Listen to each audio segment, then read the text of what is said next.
I, at 18 years old, have recently told my father that I will no longer be visiting him at his house due to his wife, my stepmom. I have told him he is welcome to come visit me instead, but he has made no effort to. And the one time he did plan to come see me, he ended up ghosting me for a week and telling me the day before that he's busy with work and won't make it. The reason why I do not wish to go to my dad's house anymore is that ever since I have been going there, since around 8 years old, his wife has constantly been emotionally harassing me and mistreating me. For example, the first time she met me, she had told me straight away that she did not like kids, which explains why she has none of her own. She also called me overweight and made me weigh myself every time I was over. As time went on, it only got worse. She would also always insult my real mother by calling her rude names.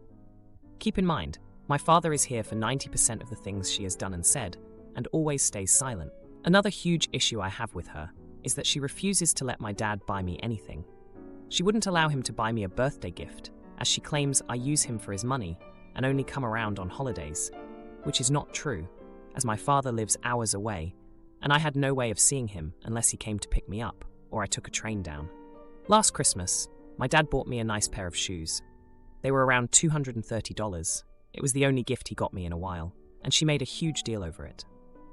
While I was opening it, she kept saying that I looked at the both of them like money bags and that I don't deserve any gifts.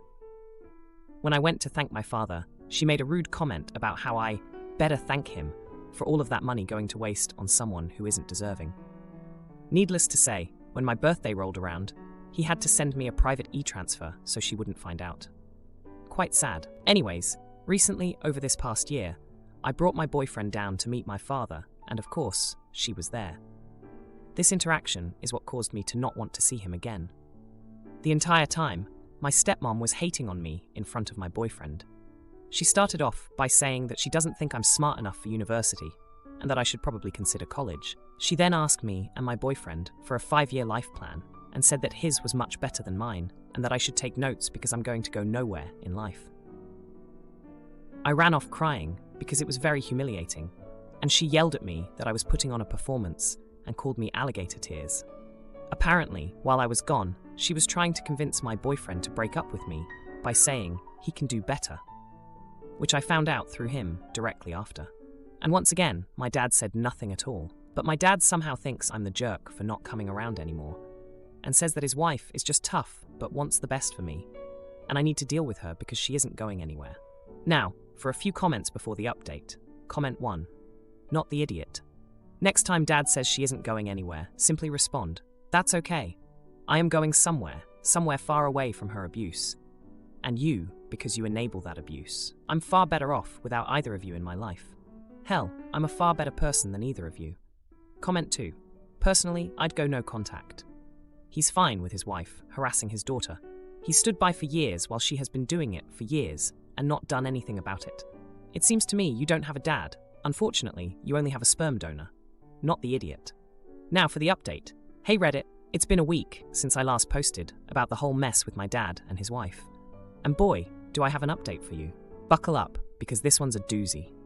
So, after I told my dad I wouldn't be visiting him anymore, he finally decided to show up at my place.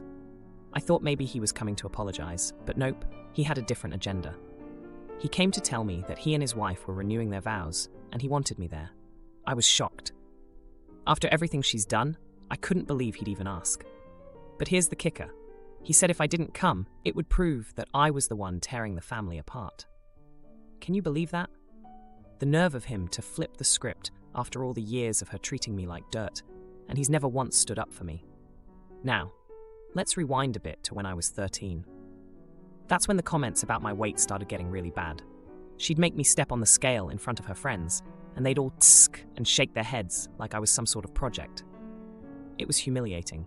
And my dad, he just stood there, silent as always. Back to the present, I told my dad I'd think about the vow renewal, but deep down, I knew I couldn't stomach being there. Meanwhile, my boyfriend, who's been my rock through all this, was fuming. He couldn't believe my dad would put me in this position. A few days later, I got a text from my dad's wife. She said she wanted to clear the air and invited me out for coffee. Against my better judgment, I agreed. I thought maybe, just maybe, she'd apologize. We met up, and it was like a scene from a bad movie. She started off with a fake apology, saying she was sorry if I ever felt bad about her jokes. But then she went on to say that I needed to grow a thicker skin and that the real world wasn't going to coddle me. She even had the audacity to bring up my mom, saying that she was the reason I was so sensitive. I was seeing red. I stood up to leave, and that's when she dropped a bombshell. She said that if I didn't come to the vow renewal, she'd make sure my dad cut me off financially. She knew I relied on him to help with my university tuition. It was a low blow, even for her. I walked out of there with my head held high, but inside, I was a mess. I called my boyfriend, and he was ready to march over there and give her a piece of his mind. But I told him it wasn't worth it. Now, remember those shoes my dad bought me last Christmas? Well, I decided to sell them. I didn't want anything in my life that was connected to her. I got a decent amount for them, enough to cover some of my expenses for a while. The day of the vow renewal came, and I didn't go. Instead, I spent the day with my boyfriend, trying to forget about the whole thing. But then, I got a text from my dad. He said he was disappointed in me, and that I had made my choice. He didn't say it outright, but I knew what it meant. I was cut off. I was angry, hurt, and felt betrayed. But then something unexpected happened. My boyfriend's parents, who knew about the whole situation, offered to help me with my tuition. They said they saw me as family and didn't want my future to be jeopardized because of my dad's wife. And here's where karma comes in, subtly, but surely. My dad's wife, who prided herself on her looks and her fancy lifestyle, had a little mishap. She went in for some routine cosmetic procedure, and well, let's just say it didn't go as planned. Nothing dangerous, but she's been hiding out at home because she's too embarrassed to be seen in public. As for my dad, he's been trying to reach out, but I'm not ready to talk to him. Not yet. Maybe not ever. I'm focusing on my studies and my future, which looks bright thanks to the support of people who truly care about me. In-laws plan dinner for their wedding anniversary in April, just weeks before my due date. I tell my husband I won't be there. My husband, 36 years old, and I, 38 years old, are expecting our first child in May. Ever since we announced the pregnancy, the relationship with my in-laws has been very strained. They have ignored my boundaries several times, but I have been told that it's just because they are very excited and that they mean well. I shouldn't be so hormonal/dramatic and should be more grateful. Yesterday, I saw my in-laws again for the first time since Christmas Eve. Normally I would have seen them sooner, but I tested positive for both infection, 19, and the flu a few weeks ago, so I was too sick to leave the house. Anyway, yesterday we were told, not asked, to keep our schedules free on a date in April because they want to take us out for dinner to celebrate their wedding anniversary. This date is about 3 weeks from my due date. Because of medical reasons, I have a high-risk pregnancy, and there is a chance the baby will come early. We have to go for additional scans to monitor this. Immediately after the invitation, I said that because of this, I do not want to make plans for April, but this was, of course, dismissed. When we were home, I told my husband that I think the in-laws should have asked which date would work for us, and that if they insist on keeping the date in April, I will not be attending, of course, he can go if he wants. He said he would talk to his parents, but now I feel like maybe I'm being too harsh, even though I already know I will not want to go. So, am I the jerk for asking for an earlier date? Or, if that's not acceptable, for saying in advance I will not be attending? Edit. Wow, this was my first post, and I did not expect so many replies. I won't be able to answer each question comment individually. So I just wanted to share a quick update. Thank you for all the replies. I now realize that my reaction was caused by previous events, issues that I will not go into. To clarify, to my in-laws, I just said that I don't feel comfortable confirming plans that late in my pregnancy. The firm no was said to my husband in private, and we have cleared the air. He fully supports me and has talked to my mother-in-law again in the meantime. He confirmed that we will try to make it to dinner. However, we cannot confirm at this point, and we will have to see on the day of. He understands my concern that I will not feel comfortable enough. My mother-in-law said she needs time to think about what this means for her. A remark I see a lot is that I shouldn't put my life on hold during the last weeks of my pregnancy, but that is exactly what I'm planning to do. I have arranged to work from home during those weeks, and I will not be making plans, but rather living day by day. I don't see it as putting my life on hold though, but rather slowing down to prepare for my baby. I'm honestly looking forward to the so-called isolation. And last but not least, thank you for all the well wishes for my pregnancy. Now for a few comments before the update. Comment 1. You're the idiot. You're being dramatic and hormonal. It's just dinner. Clearly, if you don't feel well or need to stay home for a valid reason, reasonable people will understand. Things happen. And during pregnancy, a lot of times the pregnancy calls the shots. You're refusing because you don't like how they voluntold you to hold that date open for them. If that's your real issue, address that with them. But this path of obfuscation is passive-aggressive shenanigans, and that makes Sprother. You're the idiot. Comment 2. Not the idiot, but you can accept the invitation with the understanding that you might have to cancel if the baby makes an early appearance. It does seem like you are turning down the plans for reasons other than the higher-risk pregnancy. Every pregnancy has the risk that the baby might arrive earlier than the due date, and a woman can make plans up to and including her due date with the knowledge that a cancellation might happen. Now for the update. Hey everyone. It's been 3 months since my last post, and boy, do I have an update for you. Remember how I was dealing with my in-laws and their insensitivity towards my high-risk pregnancy? Well, things took a turn, and not for the better. After my husband talked to his parents, they seemed to understand our situation a bit better. They even suggested an earlier date for their anniversary dinner. I was relieved, thinking we'd finally reached a compromise. But that's when the drama really started. 2 weeks before the rescheduled dinner, my husband's ex-girlfriend, who's somehow still friends with his family, decided to throw a surprise party for my mother-in-law's birthday. And guess who was invited? Everyone but me. When I found out, I was hurt, but my husband was furious. He confronted his parents, and they claimed it was an oversight, but the damage was done. The tension between us grew, and it didn't help that my husband started working late nights, leaving me alone to deal with my anxiety and pregnancy woes. I tried to trust him, but I couldn't shake the feeling that something was off. Then one evening, he came home smelling like perfume. Not mine. I confronted him, and after a heated argument, he admitted he'd been seeing his ex. He said it started as innocent catch-ups, but one thing led to another. I was heartbroken. The man I loved, the father of my unborn child, had betrayed me. I kicked him out that night. He went to stay with his parents, who, to my surprise, took his side. They said I was overreacting and should forgive him for the sake of our family, but I couldn't just forget what he'd done. The following weeks were a blur of tears and doctor's appointments. I was alone, scared, and felt betrayed by everyone I trusted. My husband tried to reach out, but I couldn't face him, not yet. As my due date approached, I went into labor early. It was a difficult birth, and without my husband by my side, I felt more alone than ever. But when I held my baby for the first time, I knew I had to be strong for both of us. My husband did come to the hospital, but seeing him only reopened fresh wounds. We barely spoke, and when he held our child, I could see the regret in his eyes. But it wasn't enough to mend my broken heart. Now, I'm back home with my baby, trying to navigate life as a new mom and dealing with the aftermath of my husband's affair.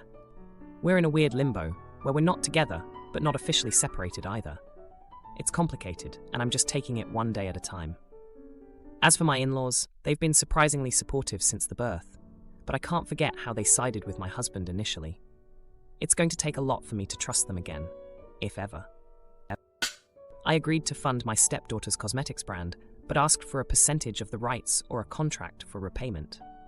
Her dad and her disagree. Oh boy. Hello, I am a married woman for 6 years, and I have a stepdaughter who is 25 years old now, and she graduated from college too. She used to live in another state with her grandparents because of college, so we didn't spend much time together other than occasional family gatherings and the times she came to sleep over. Now she has always had a dream of running a cosmetics company/brand, and she wanted to start her own line of makeup products like lip glosses, lip scrubs, and all that. She wants to do it through social media. When my husband told me this, I thought it was great and she should go for it. The problem is, she has absolutely no resources to start this. And by that, I mean money. She has never had a proper job, so she doesn't have her own income. I make more money than her father, and he can't give her the necessary funding since she needs a lot of money. At the same time, it will be a financial burden on him, so he asked me to fund her. I did my research on what she might need, like the materials she would need, and shipping company payments, and I discovered she might need at least $10,000, £2,000. She even contacted me for help, and I told her I can pay this amount if I either get a percentage of her brand's rights, becoming a long-term investor in her brand. Alternatively, if she just wants my help in the short term, she can sign a contract stating that she'll have to pay me back once my short-term help is no longer needed. They both disagreed, and my husband started attacking me for treating Carla, my stepdaughter, like a business partner. I told him that's literally the business we are getting into, and told him that my latest suggestion is actually generous of me. I will let her have all the rights to her brand. Just pay me back. Carla told me she will pay me back, but doesn't want to sign any contract. And I told her that her tantrum when she discovered she is not getting free funding is the reason why I need to have a contract. We had this lengthy conversation, and they ended up not agreeing to my terms. So Carla didn't go further with her brand. My husband is still mad at me. Then my mother-in-law called me to say I am cold-hearted for not helping Carla, and that I involve business in everything. I just don't understand why they are making Carla's lack of financial independence my problem, when they can have her work and earn money, then try to move forward with her dreams, instead of asking me to fund her dreams for free. Now they are shifting this, as if I don't consider Carla family, because I help my biological daughter's business through my company. While that's true, my biological daughter and I have an agreement of giving me 10% of the profit, so I don't fund her for free either. Now, for a few comments before the update. Comment 1. Not the idiot. She's asking you to give her money. She's not asking for an investment or a loan. Any expectation that you just give her a large sum of money because of a very limited family relationship is stupid. They're being jerks, and you have every right to be angry at them for their ridiculous expectations. Comment 2. Not the idiot. Carla needs to get a job and start earning an income instead of expecting to be handed free money to be repaid when she feels like it, with absolutely no contract. Given her lack of all-around experience, this is not likely going to work out well for her or anyone who gives her funding. Now for the update. Hey everyone, thanks for all the support on my last post. I'm back with an update and, well, things have escalated. So, after the whole ordeal with my stepdaughter Carla wanting to start her cosmetics brand without any financial plan, things took a turn for the worse. My husband has been giving me the silent treatment, and Carla has been avoiding me at all costs. But that's not even the half of it. Just 3 days ago, I found out that Carla had been secretly meeting with my mother-in-law to discuss the business. Apparently, they've been planning to go behind my back and find funding elsewhere. And guess what? They did. Carla managed to convince my mother-in-law to give her the $10,000 without any contract or strings attached. I couldn't believe it. The same woman who called me cold-hearted for wanting a business agreement was now freely handing over a large sum of money to Carla. But here's where it gets juicy. My mother-in-law didn't actually have the money. She took out a loan against her house to fund Carla's dream. A house that my husband and I have been helping her pay off for years. I was floored. Not only did they go behind my back, but they also risked the family home for a business venture with no guarantee of success. The confrontation was inevitable. When I found out, I confronted my husband about it. He admitted he knew about the plan all along and accused me of not being supportive enough of Carla's dreams. He said that family should help family, no matter what. I reminded him of the countless times I've supported them both, emotionally and financially, and how I only asked for a sensible business agreement. The argument got heated, and in the heat of the moment, my husband let slip that Carla had been planning to ask my biological daughter for help too. That's right, the same daughter who has a business agreement with me for her own company. Carla had hoped to get her on board without any need for contracts, playing on the family card once again. I was stunned. My own stepdaughter was trying to manipulate her stepsister into giving her money after rejecting my offer that came with the safety of a contract. It felt like a slap in the face, especially considering how hard I've worked to maintain a fair and professional relationship with my own daughter's business dealings. The next day, things got even more heated. Carla posted on social media about her new venture, thanking her grandmother for her unconditional support. The post blew up, with friends and family congratulating her on the brave move. No mention of the loan, the risk to the family home, or the fact that she had turned down a fair offer from me. I couldn't just sit back and watch. I commented on the post, congratulating her and subtly mentioning the importance of having a solid financial plan in place. Carla immediately deleted my comment and blocked me. The family drama spilled into the public eye, and private messages started pouring in, some supportive, some accusing me of being bitter. And just when I thought things couldn't get any more complicated, my biological daughter reached out to me. She was upset that Carla had tried to use her, and she felt caught in the middle of a family feud.